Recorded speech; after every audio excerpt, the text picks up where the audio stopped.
وہ بھارتی وزیر اعظم جس نے پاکستان کو ایٹمی طاقت بننے میں مدد فراہم کی۔ معزز دوستو، پاکستان کا ایٹمی پروگرام اس وقت ایک خفیہ مشن کے طور پر آگے بڑھ رہا تھا جب دنیا کی بڑی طاقتیں اس پر نظر جمائے بیٹھی تھی۔ ایسے میں ایک ایسا شخص سامنے آیا جس کا تعلق پاکستان سے نہیں بلکہ بھارت سے تھا، مگر اس کے چند فیصلوں نے پاکستان کی تاریخ بدل کر رکھ دی۔ یہ شخصیت تھی بھارت کے سابق وزیر اعظم مورارجی دیسائی کی، ایک ایسا انسان جسے آج بھی بھارت میں کئی لوگ متنازع شخصیت سمجھتے ہیں، مگر پاکستان میں اس کا نام ایک خاص احترام سے لیا جاتا ہے۔ کہا جاتا ہے کہ اگر اس وقت مورارجی دیسائی کچھ اور فیصلے کرتے تو شاید پاکستان کبھی ایٹمی طاقت نہ بن پاتا۔ مورارجی دیسائی سن 1896 میں بھارتی ریاست گجرات میں پیدا ہوئے۔ ان کے والد ایک سکول ٹیچر تھے اور وہ ایک عام متوسط گھرانے سے تعلق رکھتے تھے۔ تعلیم مکمل کرنے کے بعد وہ سرکاری ملازمت میں آئے اور ڈپٹی کلیکٹر بن گئے۔ ان کے پاس اچھی تنخواہ، بڑا گھر اور آرام دہ زندگی تھی، لیکن پھر مہاتما گاندھی کی تحریک نے ان کی زندگی بدل دی۔ انہوں نے سب کچھ چھوڑ کر آزادی کی تحریک میں حصہ لیا، اس فیصلے کی قیمت بھی ادا کی۔ کئی سال جیلوں میں گزارے، سختیاں برداشت کی، لیکن پیچھے نہیں ہٹے۔ آزادی کے بعد مورارجی دیسائی بھارتی سیاست میں تیزی سے اوپر آئے۔ وہ بمبئی کے وزیر اعلیٰ بنے، پھر نہرو حکومت میں اہم وزارتیں سنبھالی۔ لوگ سمجھتے تھے کہ نہرو کے بعد وہی بھارت کے وزیر اعظم بنیں گے، لیکن ایسا نہیں ہو سکا۔ پہلے لال بہادر شاستری اور پھر اندرا گاندھی کو اقتدار دیا گیا۔ یہی وہ لمحہ تھا جب مورارجی دیسائی اور اندرا گاندھی کے درمیان سیاسی جنگ شروع ہوئی۔ اندرا گاندھی نے ایمرجنسی نافذ کی تو مخالف سیاست دانوں کے ساتھ مورارجی دیسائی کو بھی جیل بھیج دیا گیا، مگر قسمت نے ایک بڑا موڑ لیا۔ سن 1977 کے انتخابات میں اندرا گاندھی کو بدترین شکست ہوئی اور 81 سال کی عمر میں مورارجی دیسائی بھارت کے پہلے غیر کانگریسی وزیر اعظم بن گئے۔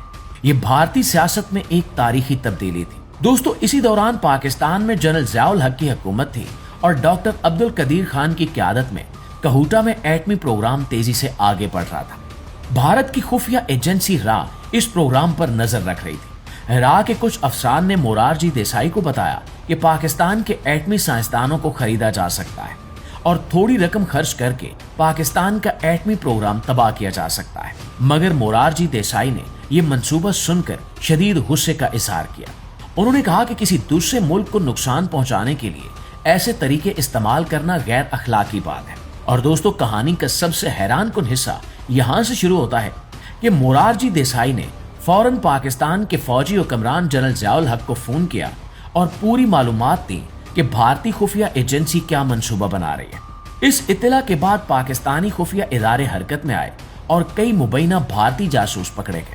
اس واقعے کے بعد بھارت میں بہت سے لوگ مورارجی دیسائی کو غدار کہنے لگے، جبکہ کچھ لوگوں نے انہیں ایک اصول پسند انسان قرار دیا۔ دوستو، بھارت کو پاکستان کے ایٹمی پروگرام کی خبر کیسے ملی، اس کے پیچھے بھی ایک دلچسپ کہانی ہے۔ دراصل بھارتی ایجنسی نے پاکستانی سائنسدانوں کی نقل و حرکت پر نظر رکھی ہوئی تھی۔ ایک سائنسدان باقاعدگی سے ایک نائی کی دکان پر بال کٹوانے جاتا تھا۔ وہاں سے اس کے بالوں کے نمونے حاصل کیے گئے اور خفیہ طور پر بھارت پہنچائے گئے۔ لیبارٹری میں جب ان کا تجزیہ ہوا تو پتہ چلا کہ ان میں ایسے ذرات موجود ہیں جو یورینیم سے تعلق رکھتے ہیں۔ اسی سے اندازہ لگایا گیا کہ پاکستان ایٹمی پروگرام میں بہت آگے نکل چکا ہے۔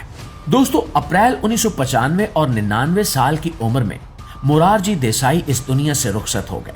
بھارت میں آج بھی لوگ ان کے بارے میں مختلف رائے رکھتے ہیں، لیکن پاکستان میں کئی لوگ سمجھتے ہیں کہ ان کے چند فیصلوں نے پاکستان کے ایٹمی خواب کو حقیقت بننے میں اہم کردار ادا کیا۔ پاکستان کی ایٹمی طاقت صرف سائنسدانوں اور فوجی قیادت کی محنت کا نتیجہ نہیں تھی، بلکہ تاریخ کے ایک عجیب موڑ پر سرحد پار موجود ایک بھارتی وزیر اعظم کے فیصلے بھی اس کہانی کا حصہ بن گئے۔ اور آپ دوستوں کی رائے اس حوالے سے کیا کہتی ہے؟ کیا آپ اس کے بارے میں پہلے جانتے تھے؟ نیچے کمنٹ میں ہمیں ضرور بتائیے گا۔ ویڈیو اچھی لگی ہے، آپ کی معلومات میں اضافے کا باعث بنی ہے تو ہماری اس کوشش کو ایک لائک اور ایک شیئر ضرور دیجیے گا۔ انشاءاللہ آپ کی خدمت میں حاضر ہوتے ہیں ایک نئی ویڈیو کے ساتھ۔ تب تک اپنا ڈھیر سارا خیال رکھیے گا۔ اللہ نگہبان۔